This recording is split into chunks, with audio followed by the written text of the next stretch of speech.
So welcome to another one of our Overwatch hero character guides. Today we'll be doing Pharah. So Pharah, her left click is a rocket launcher. You get 6 shots with it. It's quite a slow fire rate, but it does 120 damage on impact, as I'll show here. Okay, as I'll fail to show here. So 120 damage on impact. Next up, her right click and her also her space ability is a sort of glide jetpack ability. It does push you up in the air, but you go up very slowly, and you're quite an easy target whilst using it. Her shift ability is a boost jump. So this, and using your space, you can stay up in the air for ages, and you can shoot people from above, which is a good ability of hers.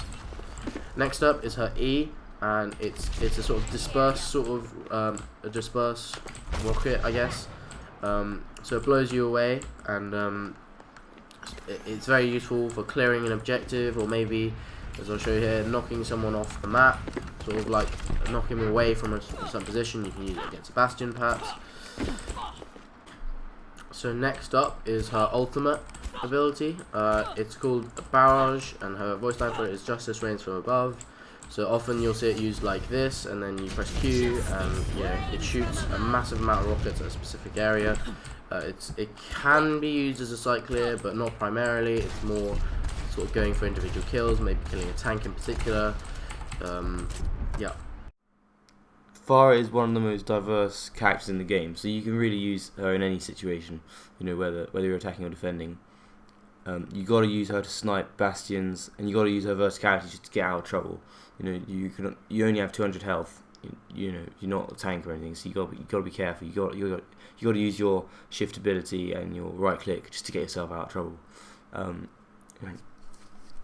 Okay, so another thing that you got to consider when you're playing a Pharah is that, especially with some of the maps, you can really use the environment to your advantage, especially with that E ability. So say there's a bastion perched up somewhere, you just knock them down, like it's up on a ledge or something like that. Same with sort of snipers like Widowmaker and Hanzo, and it's a very easy way to deal with them. Also, you got to consider how you can deal with the very close range players, because obviously that verticality makes you unique. You can keep yourself very far away from, say, a Reaper, say a Roadhog, and I mean, a Roadhog could chain you out the sky, and that is something you got to look out for when you're playing her.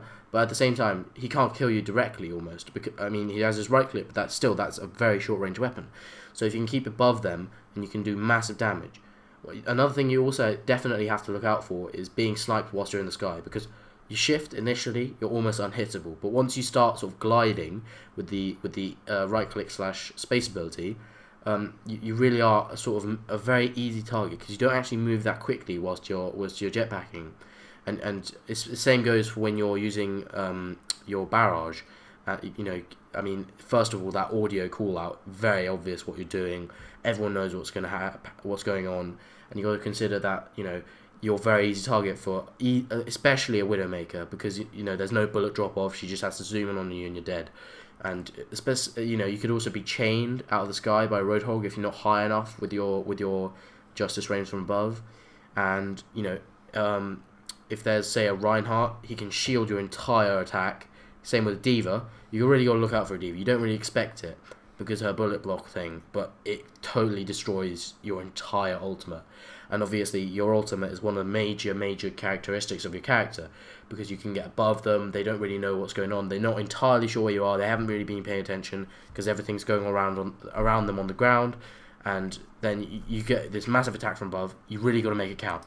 Yeah, I think one of the big misconceptions of Pharah's ultimate is that it isn't a site clearer. Like you got to take them by surprise. It's not like May's one where you just freeze everyone, because people see it, they'll get out of the way. So you got to jump behind people, just light them up from behind. You can use it just for self-defense. If there's a tank in front of you, just let them soak a bunch of it. You got to. I think you just got to surprise people with it. Yeah, it is indeed very important to do that. Something that you also have to definitely look out for is when you're up in the air. Often a Genji is a surprisingly good counter, because obviously he wall climbs, he double jumps, then he shifts to you, he's cutting you up, and you suddenly wonder where you're being attacked from. Maybe you're panicking a little bit, but and also he has no bullet drop off on those shurikens of his. he's also a surprising counter when you're doing your justice frames from above. You got to look out for it, but you are also the direct counter to some of the sniper classes. Even though they can snipe you, you also can very much easily snipe them. And your rockets, they do huge damage, 120 per hit. They got splash damage, if say there's this Bastion combo where there's a Reinhardt, there's a Bastion, there's a Mercy. I mean, you can just rain in damage from above. They're distracted, your team move in, and you've got this sort of very easy situation, and you're taking out three of their players instantly. And this is a very important thing because half of their team is gone. This is time to push. They have to wait for a long respawn, and you can really mess them up. You're a fundamental player to the game. Also, I also think that Pharah is quite an easy character to play. There's with the splash damage, it's quite forgiving, but you are also a very easy character to kill. I think she's much like Soldier 76 and TPS and such, and you gotta make advantage of that. Yeah.